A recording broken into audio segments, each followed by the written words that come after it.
Hello, everyone. My name is Alan Perez. I'm a communications manager here at SetSchedule, and I'm pleased to welcome you back to another episode of SetSchedule's Mindset Podcast. If this is your first time joining us, the Mindset Podcast serves as a platform to discuss the correlation between your mentality and your success. Thought leaders, business owners, and entrepreneurs share a candid conversation with our hosts. They'll also share the takeaways and key strategies that help them achieve their successes in the first place. In today's episode, SetSchedule CEO Roy Dekel sits down with Paul Claxton, serial entrepreneur, honored veteran with 4 tours completed in Iraq, and founder of Reciprocity ROI, a firm that focuses on innovation in the robotics and AI space. Paul focuses on changing the world for the better through the use of robotics and smart technology coupled with healthcare. Let's join Roy and Paul as they discuss transitioning into a civilian life after military service, discipline, and challenging your own preconceived notions to maximize your self-growth. Enjoy the episode.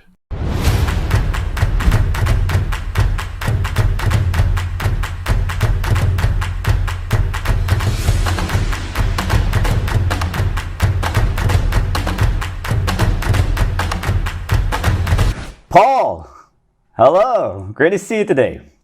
Super excited to have you today. Sorry, for the very few that don't know you, Paul, can you kind of give us a quick breakdown of your story and background? Yeah, so 20 plus year career, started in 1999, just a aimless kid in high school, didn't know what I wanted to do. So went to like every school in America, we have a college night, recruitment night, and all the college recruiters are there and the military recruiters and the Marines. There they were, standing shiny in their dress blues, and I was like, man, I want to do that. I want to wear that uniform. And so I got the chance and graduated boot camp in 2000.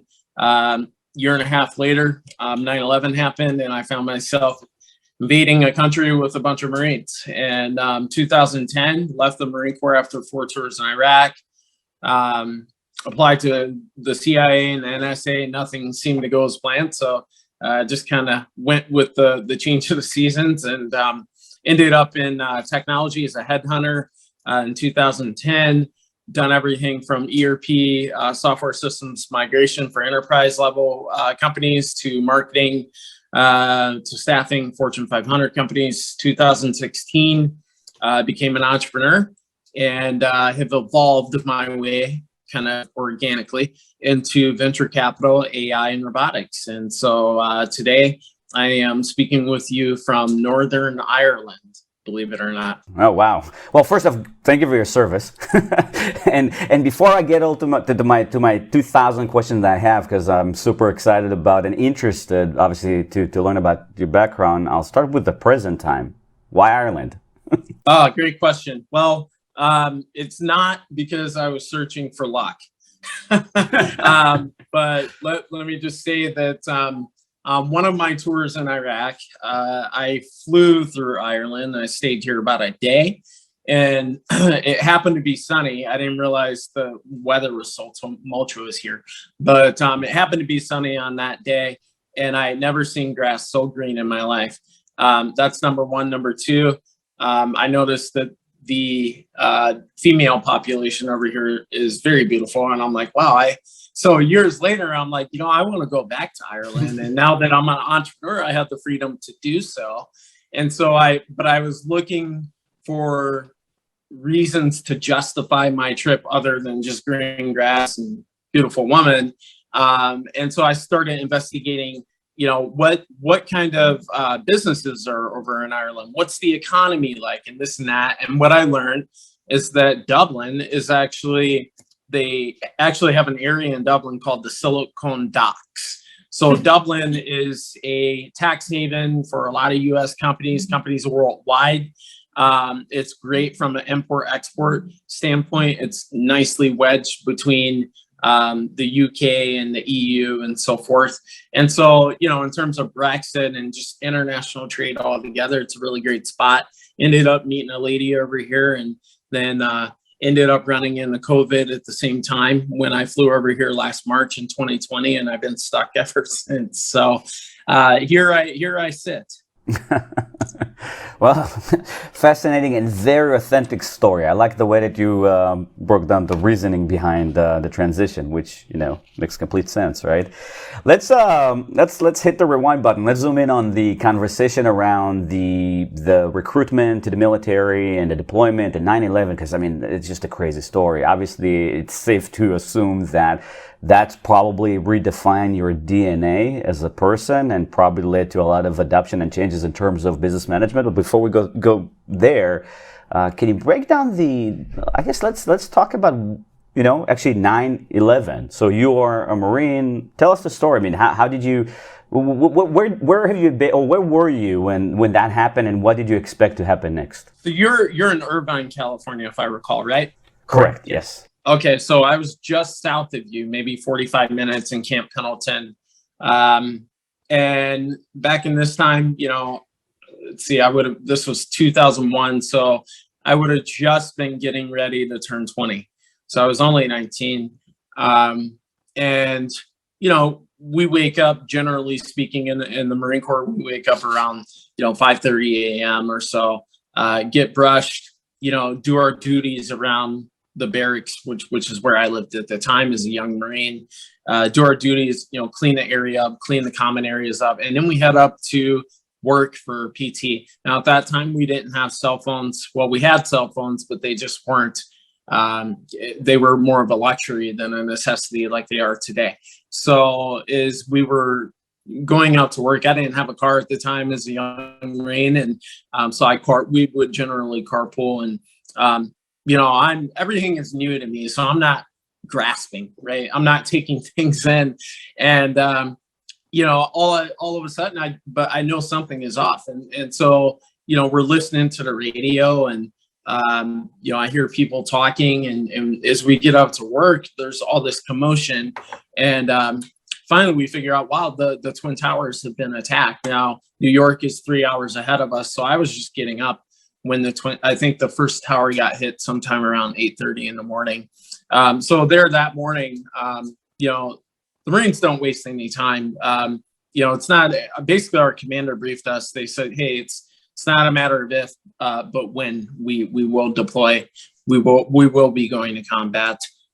This was a terrorist attack. It's been, confirmed, blah, blah, blah, so get ready. We'll be working up over the next, the next weeks, or it could be months or a year. It ended up being like a year and a half that we were, preparing for this deployment, for this invasion.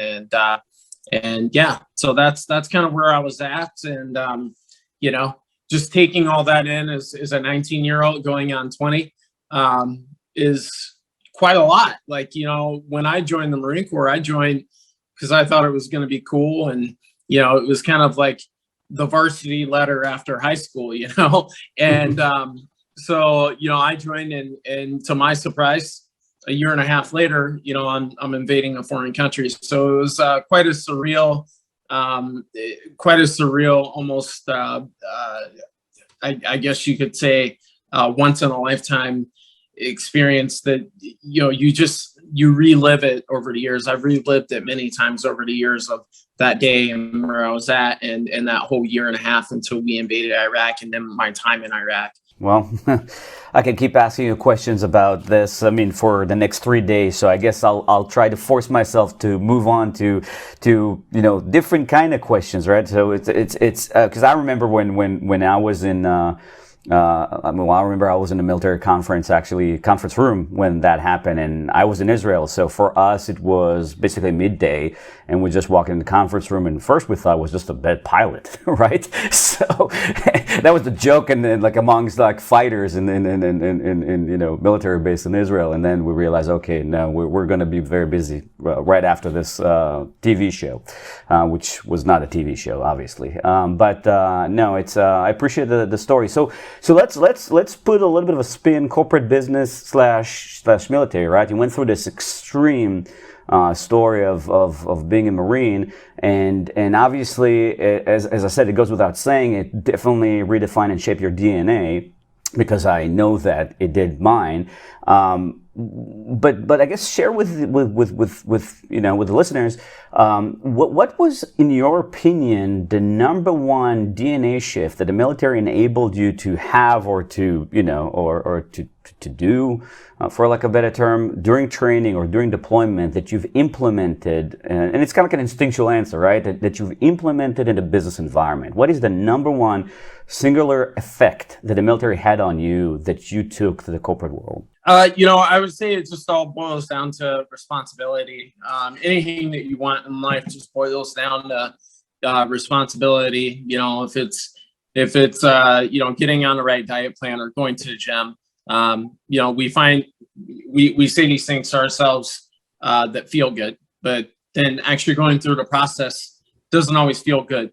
But it's the end result that we're thinking in our mind, right? So, taking responsibility for that and learning to love the process, taking responsibility for things that are under your charge that you may not, that may not be necessarily directly affected by, a decision that maybe you made, but you're still responsible for, the overall kind of, I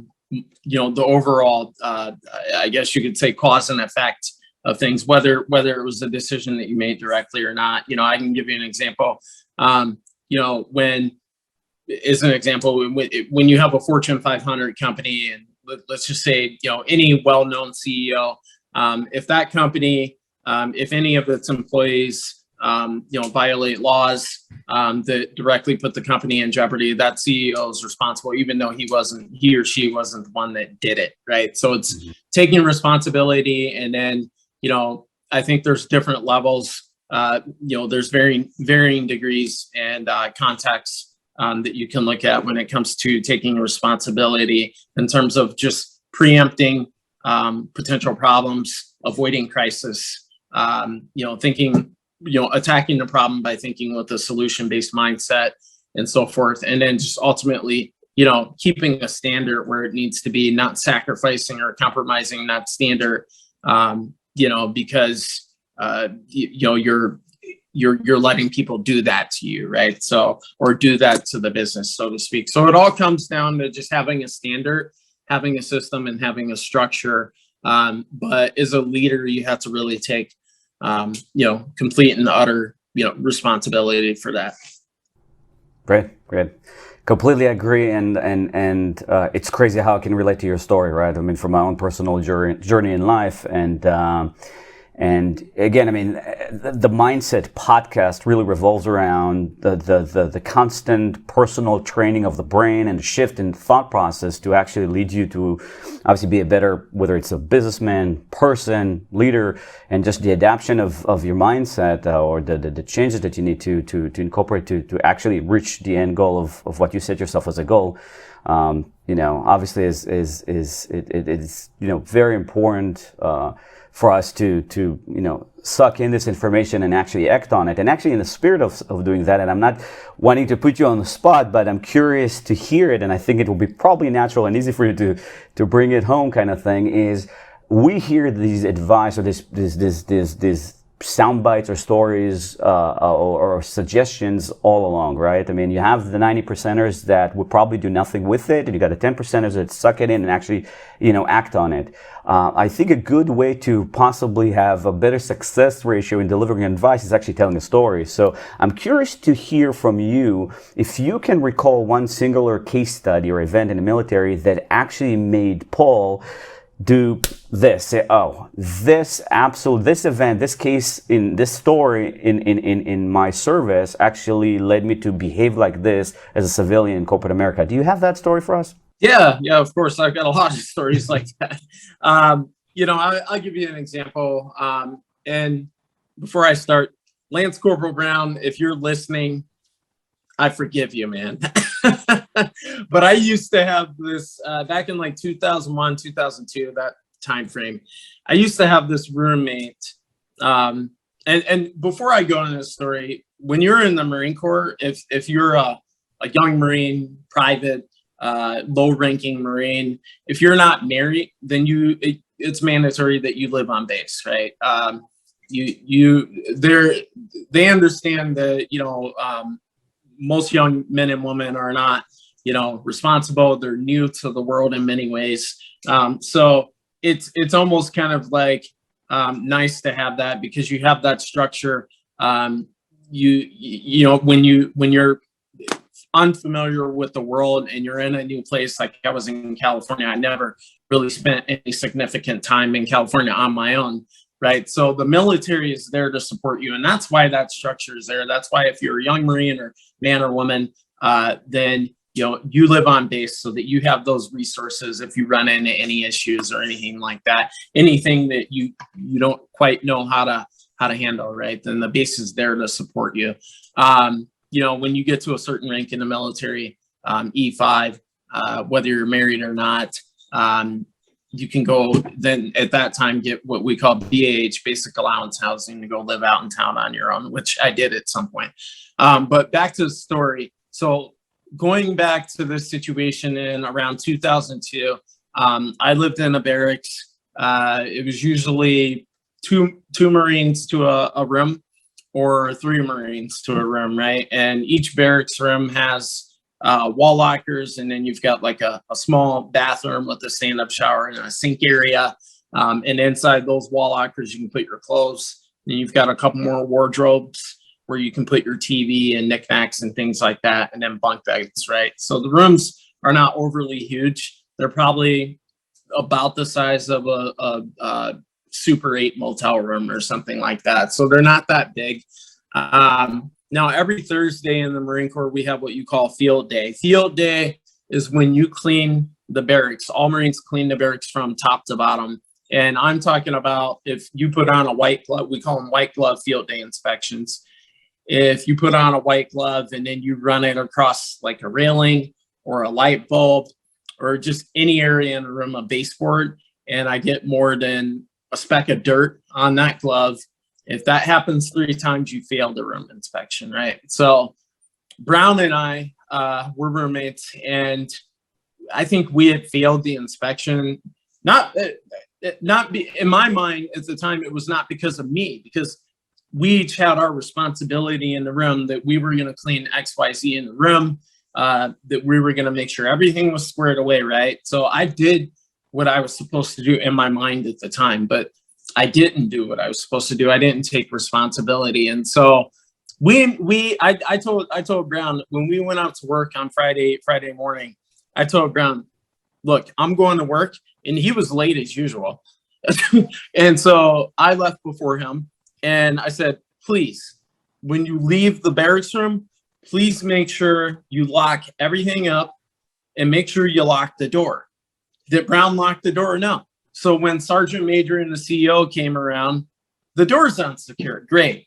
So, I mean, you can imagine, you're in what we call a garrison environment. You're in a non-hostile, non-combat environment, right? But if you're in combat and you leave a piece of gear unsecured, or you leave a door unsecured, you can imagine what could happen from there, right? You're just leaving yourself vulnerable and open to attack if you did get attacked, right?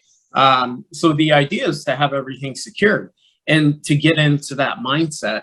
And so we get up to work, and Brown's late as usual, and finally we're in a formation and everything, and we're standing at attention, and they're calling off the room inspection results, and they're like, room 202, pass.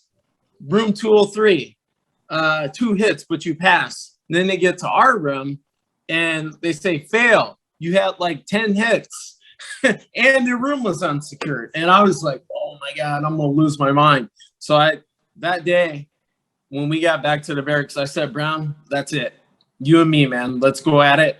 And so Brown and I got into a bare knuckle fist fight. We shut the curtains and locked the doors, and my face was all banged up. His face was banged up.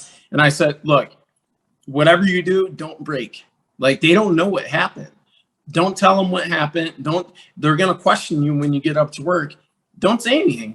Just tell them you fell down the stairs. I'll say the same. We're cool, man. Like, we got out our animosity towards each other. you made my life a living hell. Now let's not make it worse. Now they get in them, they get him in an office, and the first sergeant and the CEO, they start questioning him like the CIA, basically interrogating him. What did Brown do? Brown broke. And so he said, me and Claxton got into it. So at the time, I was like, Brown, you're just a complete walking disaster. And so at the time, all I had in my mind was like, what did I do to deserve this, right? And I was too young to understand it. But as I grew up and I got more mature through the years, what I realized is that I was responsible for Brown. I was responsible for that room being unsecured. I lived there too. If you're in a combat situation of for example, for us, if we're in a combat situation, which is the other extreme, if Brown leaves his gear unsecured and the enemy comes in and attacks and blows us all up, well, then we're all dead. So we got to be looking out for each other. That's the point to the story, is that we got to be looking out for each other in business and in life in general, and taking responsibility for that. That's a great story. Are you still in touch, by the way? Are you still friends? I could probably find them on Facebook. I'm in touch with most of the Marines I serve with. But no, I have no animosity. None of us, we're all family. We don't have any animosity towards each other, but we grow, we get older, we mature, we realize the folly, the error of our ways. And, we're always brothers, but no, he's actually not on my Facebook, but I'm certain I can.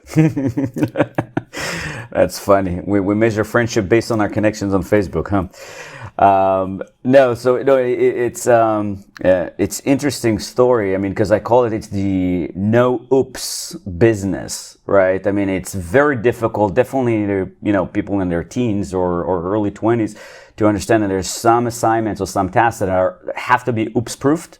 And then that story definitely relates to the mindset of, oops, I did that. Well, if you have a child and you drop the child on the floor from 2 feet high or 5 feet high, whatever, there's no oops on that one. So it's kind of like an example from a military perspective, and I love it. Quick question, segue. You were nominated 40 out of 40 in San Diego. Is that true? That is correct. Gotcha. Do you think the military had anything to do with the military background, obviously?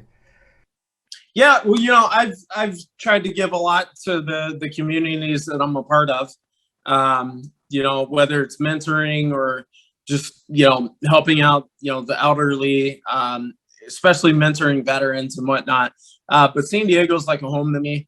My driver's license is California all the way. San Diego is a military town, as I'm sure you're aware, Navy, Marines. But yeah, I was nominated and then selected into the finalists. I did not win, but I was a finalist, which is, I'm thankful for that alone, so it's a notable, achievement. It's a notable period of recognition in my life. And, 40 only comes around once in a while. Mm-hmm. Once, period. Agree. It's definitely once in a lifetime event kind of thing. So let me ask you this. So you've dealt with your sergeants, you've dealt with your CEOs. Obviously, again, we talked about the military, but I want to kind of like move towards leadership conversation, right? The mindset, and the mindset podcast obviously revolves around, mindset. It's in the name, and leadership. And I'm curious to hear from you, if you had to, let's say, bullet point 3 main components of leadership that you brought to the civilian life that you actually utilize day in and day out. I know we talked about, obviously, responsibility and which is very much a Marine thing, obviously. But outside of that, what would be the other 3 qualities of leadership that you are incorporating, implementing, driving home every day in your corporate lifestyle? Yeah, I would say discipline. You got to be disciplined in terms of, just how you live your life, right? Discipline comes in all forms, right? Comes in how you keep your house, how you keep your body, right? How you groom yourself, how you do business overall, being organized, things like that. I think discipline helps produce a sense of order. Most people, I think they say 75% of Americans live paycheck to paycheck. Most people have crazy lives, quite honestly, and it becomes very difficult at that point when you have all these things going on to just live day to day, right? So I also focus in terms of discipline. I also focus on simplicity, right? How can I be disciplined in a simplistic manner, right? So by that I mean is like I don't need to make my life overly complicated.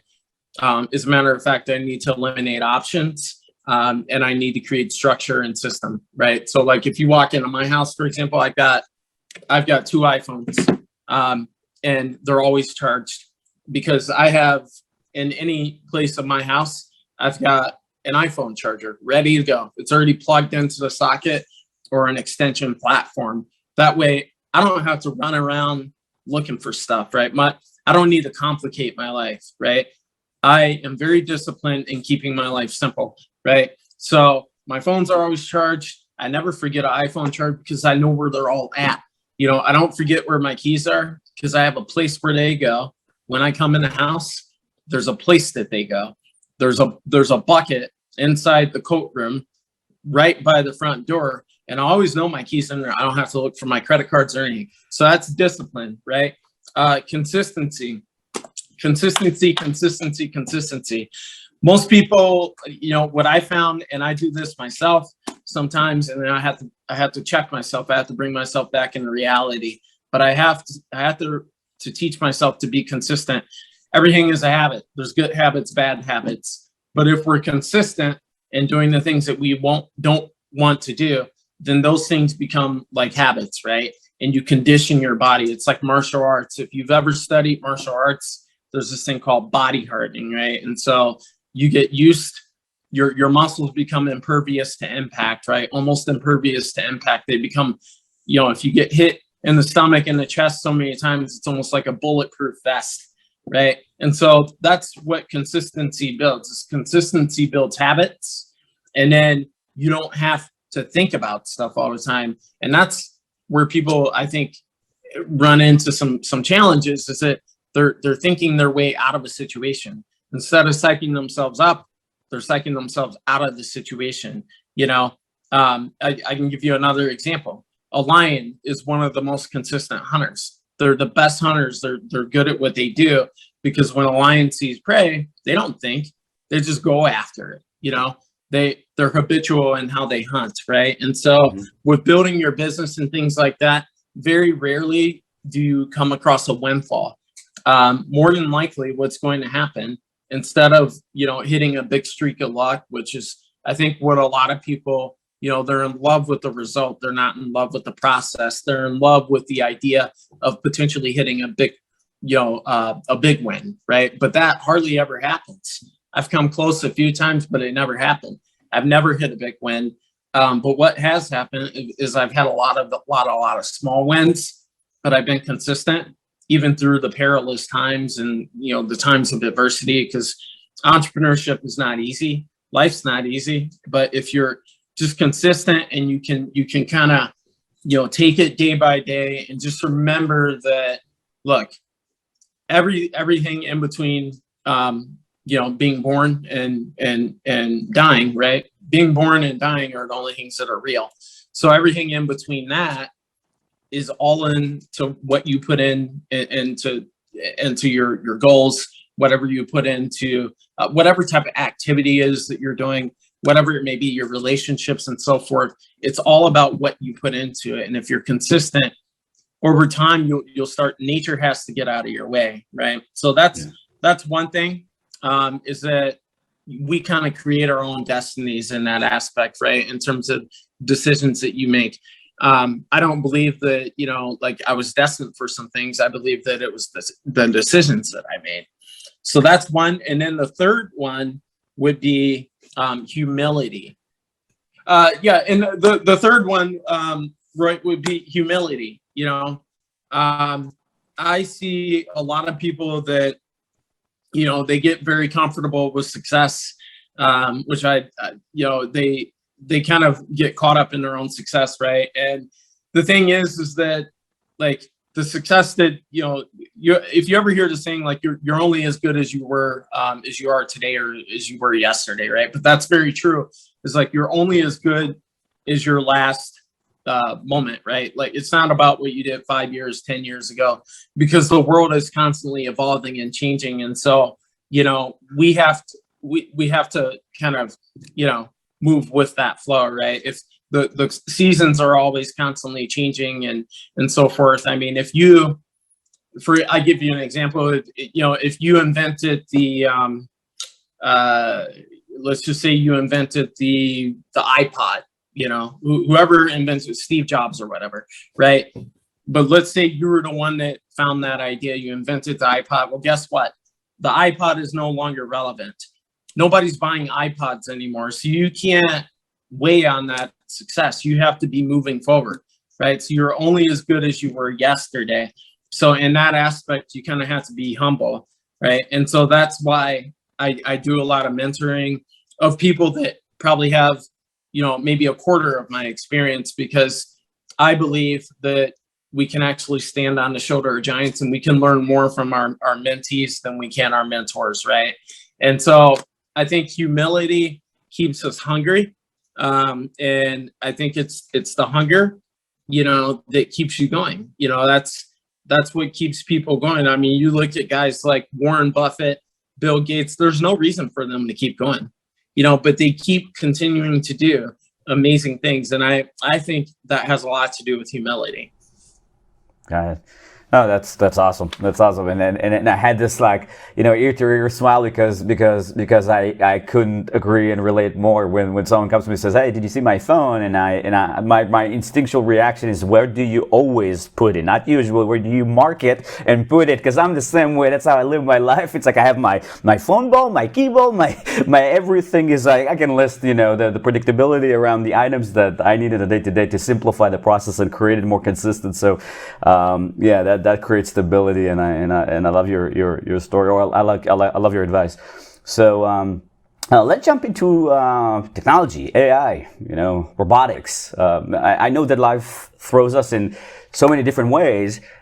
Your story ends up in robotics, AI, venture capital. I would probably not do justice by spelling it all out myself. So let's start with what got you into it, and well, I guess let's start with that. What got you into robotics and AI? Well, I look at entrepreneurship very differently. Otherwise, I wouldn't be an entrepreneur. I always said, like, okay, so my company, my baby, right? It's the place that it's almost like having a multiple homes, right? But you always have that base that you come back to, right? Reciprocity is like my base. So if any of my other business ventures fail, I always have a company to come back to. And so the way I look at entrepreneurship is that, like, I personally, if at all possible, I wouldn't build a company just to give it up, right? In other words, I think a lot of people are going out and seeking investment. I get people to come up to me and ask me for investment, but they have no plan. They have no plan, no product. They just have an idea. Or if they have a product, they have no idea how to sell it, how to commercialize it, and so forth. And I think that, if you kind of, I think bootstrapping startups lean. I think that's the school of hard knocks, in my opinion. And I just never believed in, giving up 20, 30, 40% of my company to an investor that is only ROI focused, that's only focused on making money out of my company, and then, they're going to potentially, they have the power to oust me from my company as well. And so I just never looked at it like that. I'm like, why would I go ask for money? Like, why don't I just work with the people that have it that I would be asking? So I've always wanted to get into venture capital and be a venture capitalist. And learn about that industry. And I believe that, you want to try to position yourself as the dominator, right? Yeah, you don't want to be the necessarily the numerator, so to speak, but you want to be, the dominant force, right? You want to be the you don't want to be like in a subsidiary type of mindset or status, but you want to be, the monopoly, so to speak. And the way to do that, I think, is to get in front of the dollar sign. And so I looked at, that, and I'm like, how can I get into the venture capital space? But how can I do it in an industry that is going to essentially revolutionize our entire globe, not just in one market or geography or industry, but something that's going to touch everything. And I always give examples like this pen could have AI and hardware in it that connect. Who's the maker of this pen? Uniball. So Uniball says, oh, I need to sell Paul more pens because it says that his pen is 25% low on ink. And so he's going to run, or 75% low on ink. So he's going to run out of ink. So I need to sell him more pens. Because how many times have we had a pen and we ran out of ink, right? That's very annoying, right? So that's a problem to solve. And I think that AI and robotics in general can solve a lot of the world's problems. I mean, there's over 2 billion people in this world that don't have food, right? Either because they live in an underserved market, or, they live in a totalitarian government, or perhaps they live somewhere like Northern Alaska where it's very expensive to get food because you're so remote, so we have these underserved markets and communities. And I think there's a way to solve some of the problems going on, whether it's greenhouse gases or whatever. But there's more problems in this world than there are solutions. And as many people as there are that are against or anti-AI or anti-robotics, I think there's a lot of myths around it. Just like anytime that you have anything new into the market, nobody likes new things, right? Unless they can see how it's going to benefit them. And I'll close this with an example. Pass the mic back to you. But you say, like, for example, when Blockbuster was the king of movies, right? King of home theater. And I used to love going to the movie store and picking out a movie at Blockbuster and then getting candy at the register. I used to love that. That was the thing to do on Friday night. Mm-hmm. But Netflix came in and said, hey, Blockbuster, we've got this idea that can revolutionize the entire movie industry.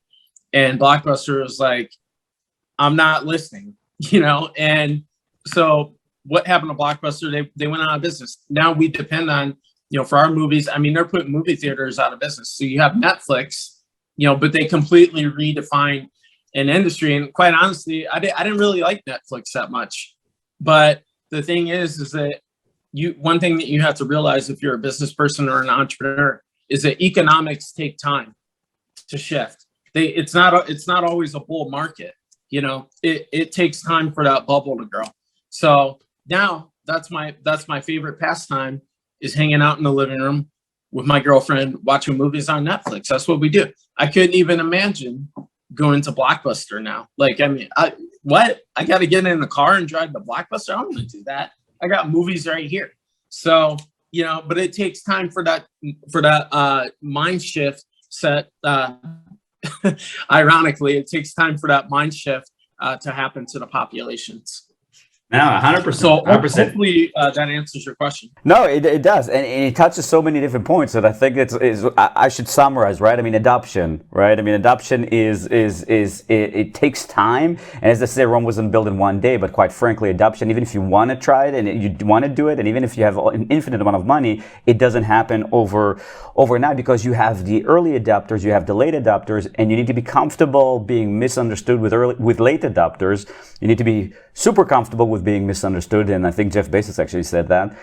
And quite frankly, I mean, again, and that's why I'm intrigued by the transition from military to AI and robotics, right? And I am also intrigued with obviously solving problems using automations, machine learning, and AI code. So no, I mean, I obviously couldn't agree more. I know I sound like a broken record because I've been saying it a lot, but during our podcast here. But I definitely agree with that. On that note, just out of curiosity, what do you think is the biggest challenge or obstacle or objective that needs to be addressed for? It's going to sound granular, right? But for humanity, as people, as humankind, I mean, what do you think is the biggest challenge that we need to address in the next, call it 20, 50 years? Ooh, that's a really good question. The biggest challenge, there's so many categories to this. I would say that the biggest challenge is, unification. So in terms of, we could accomplish so much more is a globe, if we were more unified. But the thing is that, it's almost like a car, right? Like, if all the tires aren't level, if one has 15 psi and the other tire has 40 psi, that car is going to drive like kind of lopsided, so that's kind of like our globe. Like, you've got all these major superpowers that are on different wavelengths, and a lot of that is built around culture. It's built, I mean, when you look at why do we have languages? Why do we have like certain privacy laws in one country and not the other? Why do we have certain cultural norms? Why do the Chinese do something that we would never think of in America, and vice versa? And I think those cultural norms are meant to keep. I mean, that's like we talked about before, systemic order, right? Like, keeping people in order, right? And so that's when you think about like government, I mean, that's a lot of what it is like, how do we keep people in order within our own nation, and I look at it as like, how do we connect the world? I mean, they're building, as an example, I mean, they're talking about building underwater trains, supersonic trains, across the Atlantic, and if you go back to I forget what they call it. I think it's like the Geolithic era or something. I forget what it is. But basically all the continents were connected, right? And then we had all these earthquakes over thousands and thousands of years. And so now you have what you see with miles and miles of ocean separating us, right? But if we could not necessarily geographically bring the countries together, the continents together, but if we could connect each other within a blip of a second, we can eradicate a lot of those cultural, cross-cultural barriers. And that's what I think needs to happen. And I think that's what's going to happen, I'd say within the next 50 years, that's what's going to happen. I mean, they've got AI technologies, like you and me are talking, let's say I speak Chinese, you speak English, like we could both literally talk into a phone and the phone will just like speak in another person's language and there's no translation barrier whatsoever. I mean, they've got technologies like that. So, I think it's about bringing the global population together. Because if you look at our current resources, there's a lot of animals going extinct. There's a lot of resources being depleted. You can go to a World's Counts website.com and you can look at how fast these resources are going, right? They say if we continue at our current rate, the world will run out of water in about 20, 30 years, something like that. And so, we've got a lot of problems that we need to address. And, I think there's a lot of resources on this earth that are going untapped or unnoticed as well. But if we don't pull together as a global population, and I think AI has the ability to unify, if we don't pull together as a global population, we're in serious trouble. And the answer is not on Mars. I mean, have you ever been to the Mojave Desert? Like, it's horrible. It's horrible. I've done plenty of missions in the Mojave Desert. I'm like, why do you want to go to Mars? Like, I understand resource exploration. I get that. Exploration of other life forms that could potentially save us, cure diseases, that's necessary. But I have no desire to live on Mars, So I think, global unification is the big answer to that. I love the last part of Mars is not the answer, right? Tell it to Elon Musk or Jeff Bezos or Richard Branson, one or the other, which is probably closer to you anyhow.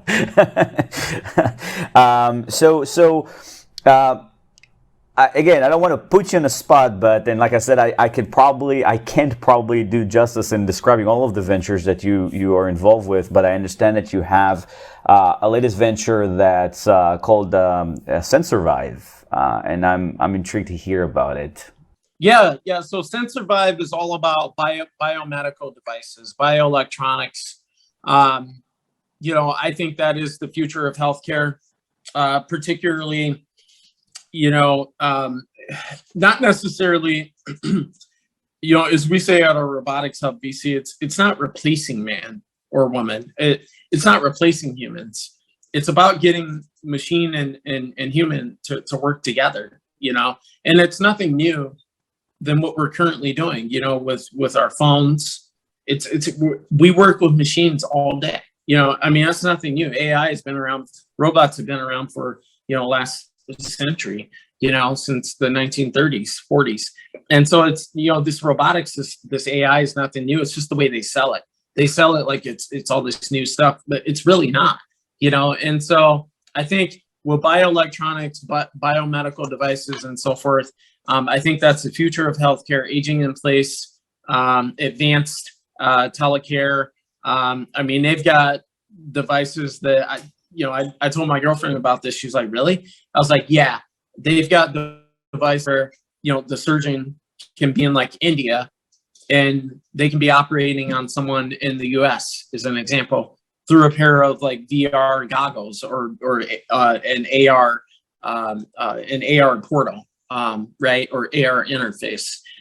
So, I think that's the future of healthcare. And that's kind of what SenSurvive is about, is, all around innovation, bringing research and development, ideas, products together. So research, ideas, products, hypothesis testing, bringing all that together, and then seeing if it's viable, testing that out, seeing if it's viable, and then figuring out, okay, how do we go about kind of like an ecosystem approach in terms of bringing people and organizations together to commercialize this thing and get it to the market. So now I know that's a lot, and that's easier said than done. You've got tons of regulatory requirements and just from DARPA to anything else. You've got OSHA. How are you going to manufacture the costs? And getting people to believe in it. There's literally like a 99 multi-factor criteria there that you have to address in order for something like that to be successful. But that is what SenSurvive is really and truly about, is like, working with those organizations to build innovative products in that area. And, hopefully, in the future, we will build some of our own products as well. That's intriguing, right? As you were speaking, I'm thinking, well, I guess I can have the best physician operate on me, and they're in India working with the AR, or the VR tools to solve my problem in the US, because I'm not stranded anymore. I'm not limited by boundaries of geolocation, and you can have this ability. So it's very interesting. Before we start, go ahead, sorry. I was just going to add to that. Since we were talking about Mars, you can take that another level. If we colonize Mars, we still have even more limited resources on Mars. So what if somebody has an issue on Mars and they need to be operated on? What are you going to fly someone there? It takes a year. What does it take? Like a year or 2 years? So it's not even like flying around the world. You could be anywhere in the world in 12 hours, 15 hours roughly, so if you have to operate on someone in critical care. But on Mars it's quite a bit different. So that telecare thing is really, really important. And look at us complaining about long distance relationships on Earth.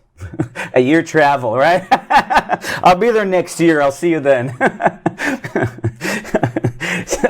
So I was going to say, actually, kind of like a segue before we started to talk. I asked you what's important for us to leave with the audience when we're done here, right? We're done talking, and the takeaway is a very important aspect of the conversation, because we can dive deep into the codes and the robotics and get a little bit tech nerdy here, but I'm trying to kind of like go back to the conversation about the takeaways, and I'll do it in a kind of like the do nots approach. Obviously, you have tremendous amount of experience in investing, the venture funds, the robotics, and the companies, and the biotech company. But I want to talk to the 18-year-old gal or guy that, whether they go to the military or not, they know that, but they're starting their adult life, and they're thinking about either doing that, joining the military, or going to business, starting their business, and so on, and don't have that mentor to tell them the do nots. So give me bullet points of do not. Just shoot at it with auto rifle. Do not do this. Do not do that. These are your do nots from your perspective. Just in general. Yes. Well, the number one thing is like, do not think that you have all the time in the world, because time goes by so quickly. I feel like I just stopped wasting my time, like probably in my mid 30s. I'm 30. I'll be 40 in October, but right around 34, I was like, okay, like I need to make some drastic changes in my life. And that's not to say like I had already done a lot, in the Marine Corps, but I was just kind of whatever. I finished my bachelor's degree in the Marine Corps, which is, a lot of people would be happy to even do that, and I'd done a lot in the Marine Corps, but not as much as I could. And I wish I had done more and applied myself. And so I look, I'm almost 40, and I look at like all the time that I wasted. And I mean, I've got an individual that he's one of my partners. He's in Australia. I think he's like 24, maybe 23 or 24, but he's got a company. His company is doing really, really well. I mean, they're doing, I'd say, easily very, I don't know his revenue, but, 7 figures, and I'm just like, wow, like he's really applying himself.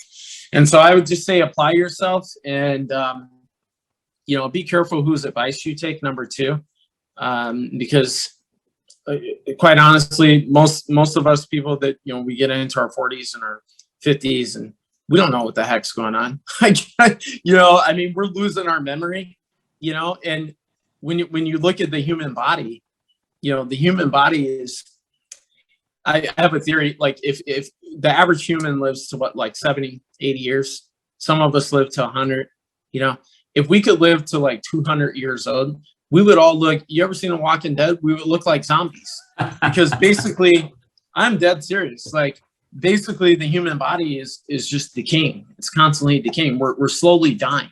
And so be careful whose advice you take, because even 50 and 60 and 70-year-olds are out of their freaking mind. They can't remember one thing to the next. So, take advantage of your youth.